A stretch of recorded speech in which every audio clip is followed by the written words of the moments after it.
morning.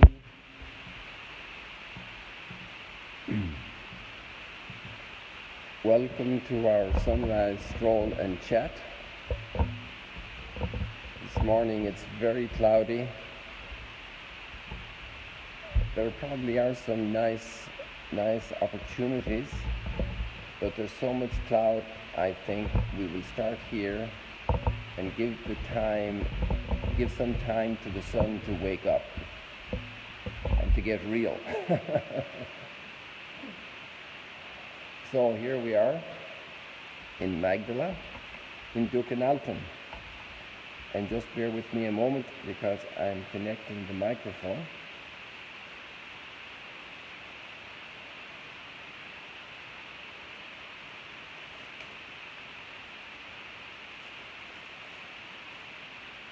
And you can enjoy this beautiful scene of the boat-shaped altar here in Dukenalton. And we're in the boat chapel, but I want to show you the women's atrium this morning. So we'll go there in a moment. Welcome everybody. Many of you have never been inside here. This is a very special place that countless pilgrims visit and love. So I think I showed you a little bit last week or 2 weeks ago, and the boat is sitting here on marble from Norway, which was chosen to imitate the water, or to look like water, and it looks like the boat's on the lake. If we just come back here from this angle. And so when the gospel is proclaimed, it looks like Jesus is preaching again from the boat.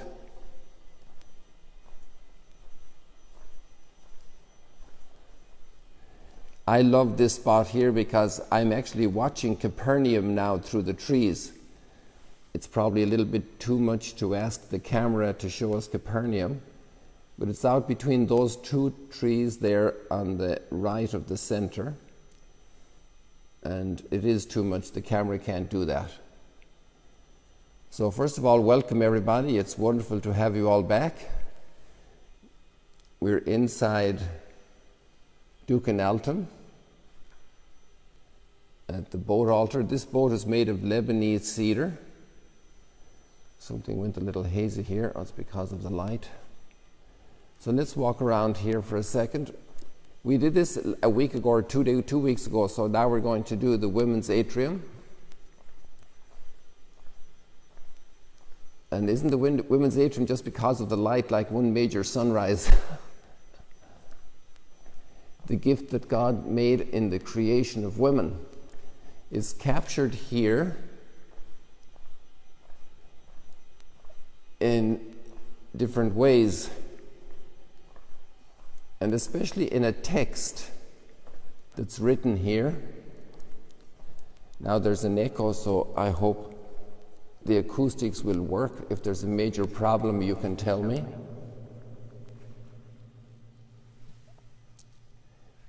Let me see here. I just want to fix a technical issue here.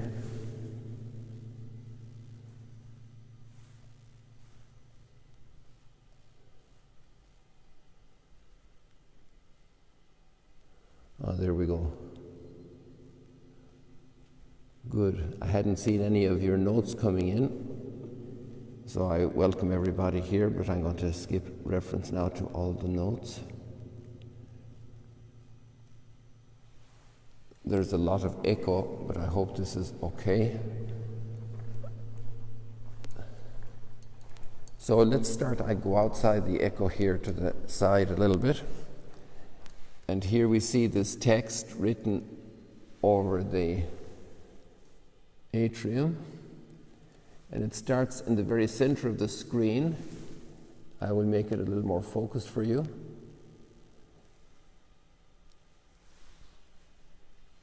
Let me get outside the echo a little bit here. Welcome everybody. For all of you who are new, we welcome to the Sunrise Stroll and Chat. And here we are in the women's atrium of Duke and Altum in Magdala. So there's a lot of things to explain if you have never seen this before, but it's delightful. And I'm going to translate this wonderful text which captures the extraordinary gift God gave the world in his final creation act, which was the creation of Eve, of woman. And it starts up there with hoc loco sancto, in this holy place.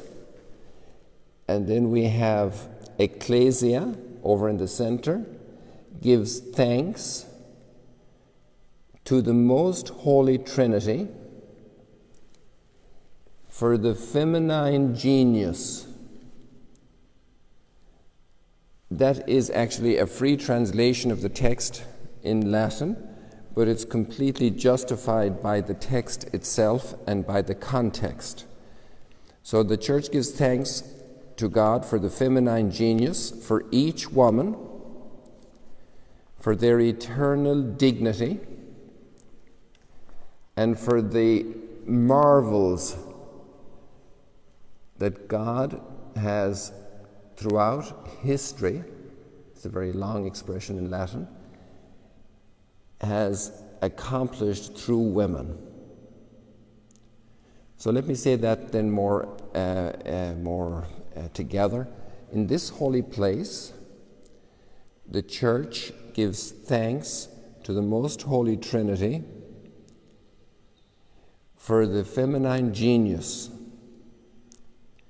for each woman, for their eternal dignity, and for the marvels God has accomplished through women throughout history. So we're in the town associated with Mary of Magdala, or rather she's associated with this town. Her identifying name was Magdalene, Mary of Magdala. And then when Providence took us here for this project at the Sea of Galilee, it became compelling to focus especially on the dignity of women. So it's still very cloudy out there. Just let's take a look to see how the sunrise is coming along, because we don't want to miss the jewel of the sunrise. I think there's still a lot of cloud covering the sun, so we'll take another minute or two here in the women's atrium. So there are a number of architectural features here. Obviously the columns are very evident, very strong columns. And these columns have, in a certain sense, a very discreet way, but it's a very powerful way. Here we have the names of the women written on the columns, engraved. And this is the mother-in-law of Simon Peter, and we're at the chapel where Peter is sinking in the water. And here we have Mary of Cleophas.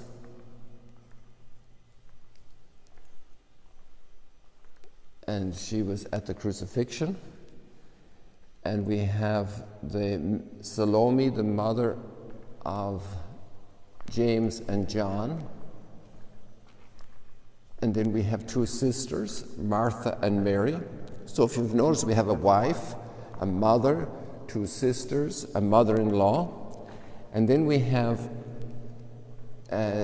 from Luke chapter 8, Susanna and Johanna,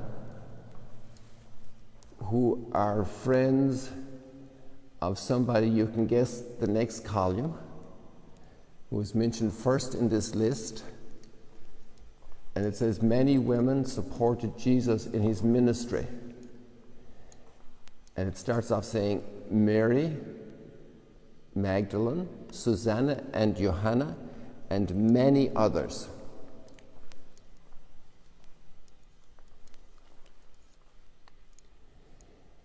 So then there's one more column we haven't covered.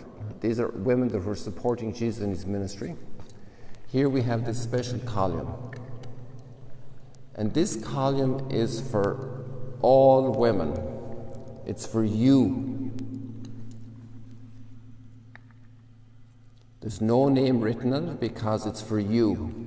And many women come here and they put their hand at the column and they touch it. So I'm just putting my hand for you there.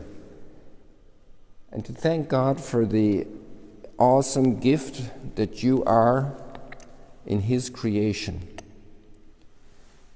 And there's so many things that are in the heart of women that I won't even try to imagine and think that you want to express when you touch this column.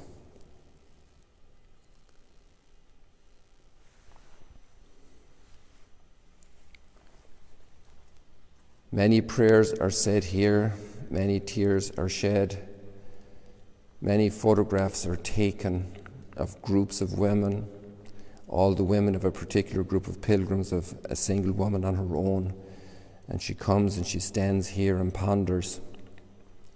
Now these columns are standing on a ribbon of mosaic, a mosaic ribbon, which is a copy of the mosaic in our synagogue. And we'll have to do that another day. And in our synagogue we have a mosaic which is extraordinary because it's like the mosaics you find in Pompeii, and this kind of mosaic is in every major palace in Pompeii, near Naples, which was destroyed by Mount Vesuvius, and it was uncovered then a couple of centuries ago. And it's amazing to see this mosaic in Magdala, but this is in our synagogue, so we copied it here, and in a certain sense this invokes the memory of the great women of the Hebrew Scriptures, because these women who followed Jesus, many of them were, obviously they were Jewish women, and they were connected with the synagogue. So in that sense then here in this space we have a memory of the women of the Hebrew Scriptures in that mosaic, a memory of the women of Jesus' community. And through this column without names and through the text, we have all women are represented here. So this is called the Atrium of the Women. And it's an extraordinary work of architecture that stuns the visitors. And then we have up here the hands of a very special lady who is an extraordinary presence in the Bible, because she was the one whom an angel came to request her consent to be the mother of Jesus. And in the public life of Jesus, which we cover at Magdala, not the birth or not Nazareth or not Mount Tabor, the Transfiguration, the public life, Mary's presence was very discreet but very powerful, praying at Cana and at Calvary and at Pentecost. But those are themes for another day, and I think we want to check out the sunrise to see how we're doing, because we don't want to leave the poor son alone that might be wondering what's going on. Yeah, I think we can head out. Look at this experience also from inside here when people are praying, and they have this experience outside of, from inside you're praying. We don't have a stained glass window because we have the reality here. You go to a church in Ireland and there'll be a stained glass window of Mount Tabor or of the Mount of the Sea of Galilee. But here we have the real deal. So we don't need a stained glass window. We can look out and there we have it. And here you have a stain and a view of the sunrise. So it's very beautiful to be praying in here as the sun is rising or as the sun is setting or during the day or when there's a storm on the sea. There are so many different moments to absolutely enjoy and our soul be deeply touched by God's work as a creator and as a redeemer. Our creator and our redeemer.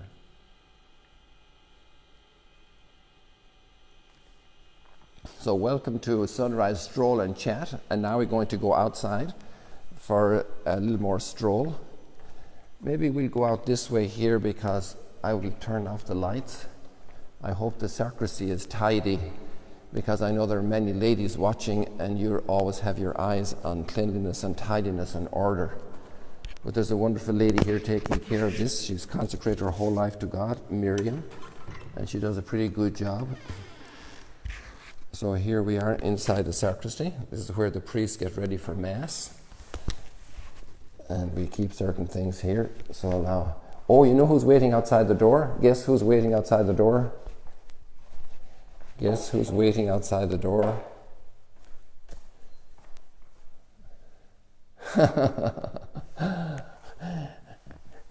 Okay, I'm just going to get the lights. There we go. And this is a difficult door. It was designed by the architects because of the whole harmony and unity of the building, but it's very narrow. So there we go. One of the workers lost a hat last night. I don't know if you saw there. And so I just left it there for them this morning. Oops. Straightening the tripod here, people. So now we're outside again for our stroll and chat. And here we are with the sun behind the trees, or at least sunlight. The sun isn't up yet. But there we are. Oh, one day we're going to come back here soon and we're going to show you a wonderful mosaic that's here. So get ready. This is going to be extraordinary, this mosaic. I'll just show you 1 second, but we need to go and get the sunrise. And meanwhile, you can go on the website and you can check it out, because it's the Magdala Mosaic. You can just go to magdala.org and you'll find it. And there's also Magdalene Mosaic website. So it's a map of Galilee at the time of Jesus and the 1st century, and it's done in Byzantine style. It's extraordinary, people. But let's go now to the sunrise, and you can check that out meanwhile, and the website magdala.org. And you think that was the sunrise in the center of the screen, but it's not, because the sun is not over there now, for certain. It's over here. Hey, this isn't bad. This is a beautiful sky. Wow. Now the sun is getting higher. Oh wow, there are beautiful rays. Now I'm wondering where to perch here for a moment. Maybe we can take this high spot here, because here outside of Atrium, look at this here, people. Look at the reflection here in the infinity pool. This is outside the boat altar. And now many of you have only seen the outside view, and now you know what's inside.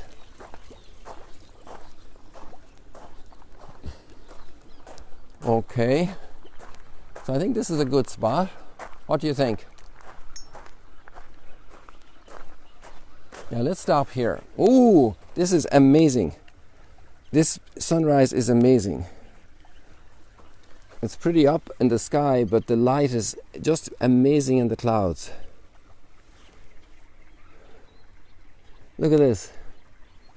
Look at this, people. The beauty of nature. Extraordinary.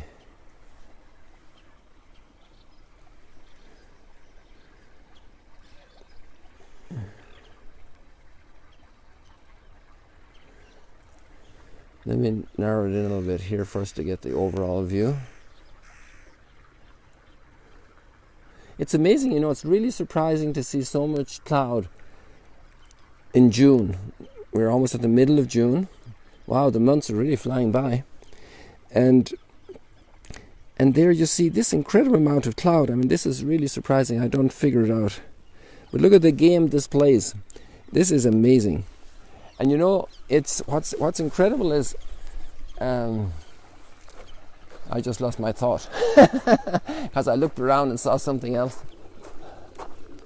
Oh yes, what's incredible is that, you know, when our days are very cloudy, it's amazing the work the Lord can do. Even Soder is excited about the cloudy morning. So let's check it out here. Look at it. Look at it here. Isn't this awesome? Let me narrow that down. Do this for you here so you can get the whole view. And then the reflection on the water here of the infinity pool.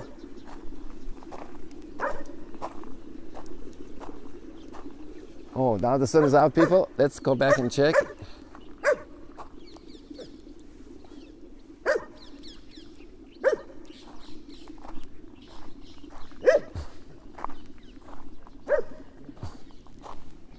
And back here it's more like it should be in a certain sense this time of the year. It's all blue.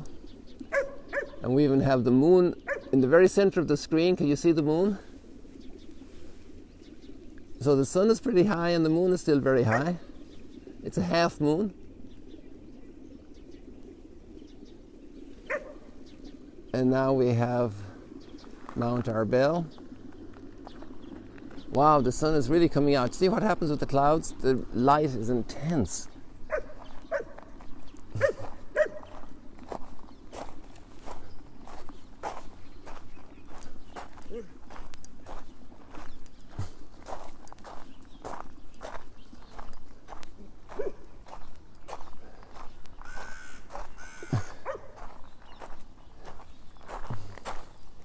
Let's do this here. Let's do this. Let's do this. I'll just stop here for a second. So you can take this in. And let me read a word of scripture. Oh golly, the time is flying. So we spent a lot of time inside of Duke and Altum.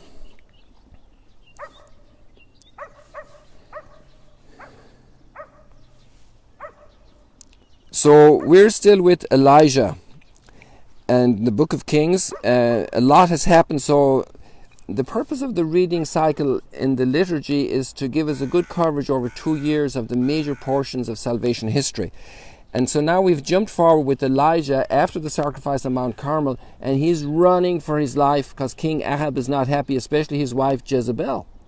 After talking about all those wonderful ladies of the Bible, Jezebel has a different heart. And she wants him dead. So he escapes, and it's a lovely story. He goes down to Mount Sinai in Egypt. And it's a long way from here. We're close to Mount Carmel here, and he goes all the way to Mount Sinai.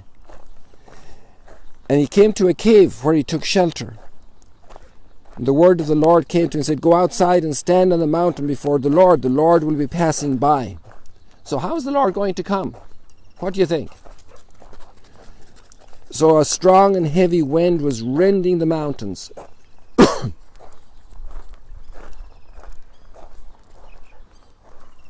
And the Lord was not in the wind. And after the wind there was an earthquake, but the Lord was not in the earthquake.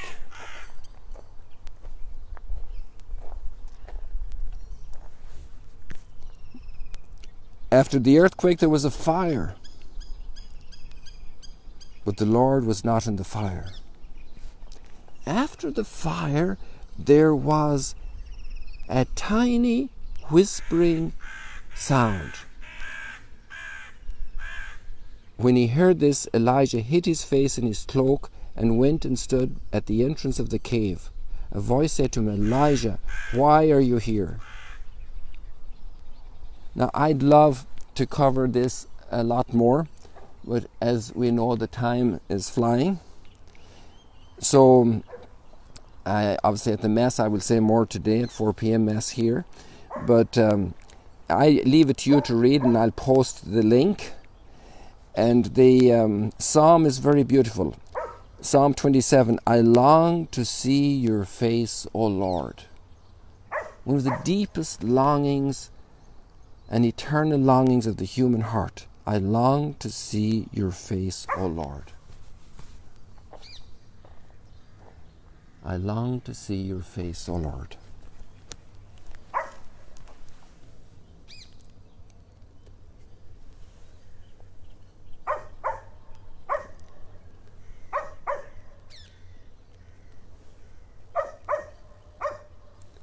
Lord, how I long to see your face.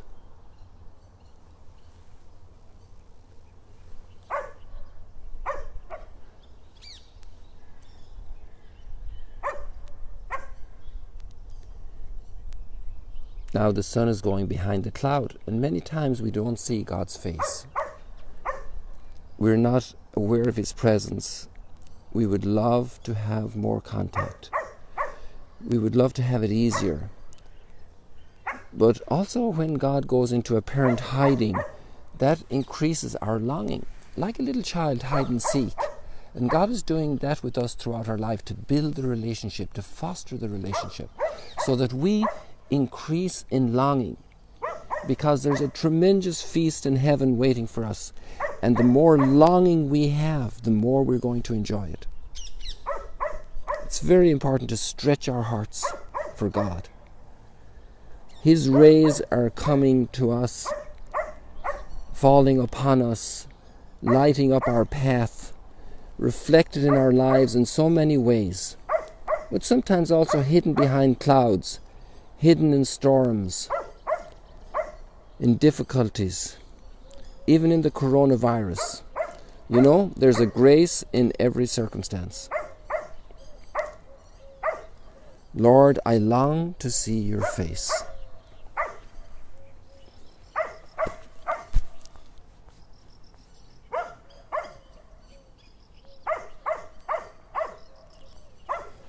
And there's a very strong gospel today that really fits in here perfectly. And it's from the Sermon on the Mount, and it's later in chapter 5 of Matthew 27 onwards. And it's about the relationship between men and women. And we were in the women's atrium. And there's a line on the Mount of Beatitudes which is just up here, right behind that tree, that single thin, tall tree. And we won't try to focus now because the time is short.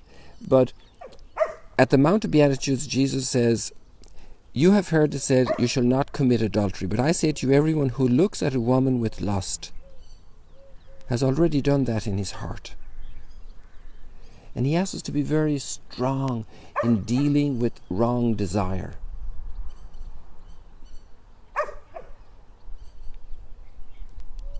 And he says in the Mount of Beatitudes, "Blessed are the pure of heart, they will see God." Lord, I long to see your face. So that means then I need certain choices in my life. There are certain things I don't need to be looking at. And a lot of that's on the internet, and it's not Stroll Chat, okay? So people, let's feast on the good, on the beauty. And let's have a pure heart, especially us men. We need a renewal of our hearts. We need Christ's touch, His healing touch. Let us ask for that grace. Let His light pour into our lives through so much darkness and murkiness, so that we can see women, but also we can see God. With the way God has created this world, crowned with the creation of woman, and He is the source. Lord, I long to see your face. Lord, fill us with life. I long to see your face. Clean up my eyes. Clean up my heart. God bless you from the Sea of Galilee. What an extraordinary morning. And it couldn't plan it like this. It just happened. Praise the Lord. God bless you. See you later, alligators.